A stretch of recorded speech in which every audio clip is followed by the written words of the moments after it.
నచ్చక మన రఘురామకృష్ణరాజు ఒక మాట మాట్లాడాడు, విభేదించాడు. అక్కడి నుంచి ఏం జరిగిందో మీరే చూశారు కదా. నేను అడుగుతున్నా, చరిత్రలో ఎప్పుడు జరగలా ఒక పార్లమెంట్ మెంబర్కి పోలీసులు సిబిసిఐడి అరెస్ట్ చేస్తారు, కస్టడీలో టార్చర్ చేస్తారు, వీడియో పెట్టి సైకో సీఎం ఇంట్లో నుంచి చూస్తాడు. ఏం తమ్ముళ్ళు, అర్థమైందా మీకు? నేను రాత్రంతా మేలుకున్నాను, కోర్టులకేసాము, సుప్రీంకోర్టు తలుపు తట్టాం. ఆయన కాపాడుకునేదానికి ఆ రోజు మేము చేసిన ప్రయత్నం నా కళ్ల ముందర ఇప్పుడు కూడా కనపడస్తా ఉందని చెప్పి నేను మీకు తెలియజేస్తున్నా. జగన్మోహన్ రెడ్డి ఒక సైకో దాడికి ప్రతిరూపమే రఘురామకృష్ణరాజు అని చెప్పి కూడా నేను మీకు తెలియజేస్తున్నా.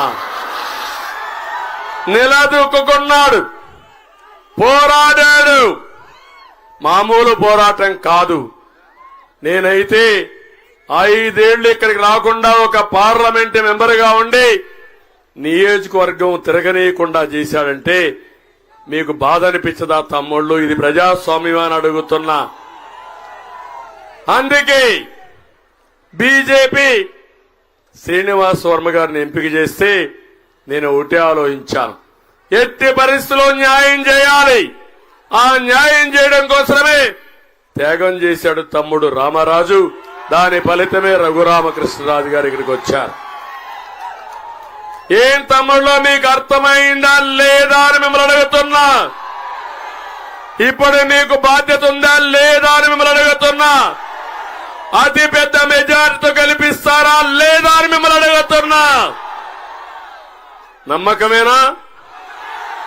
మామూలు కాదు. 3 రోజులే ఎన్నికలు,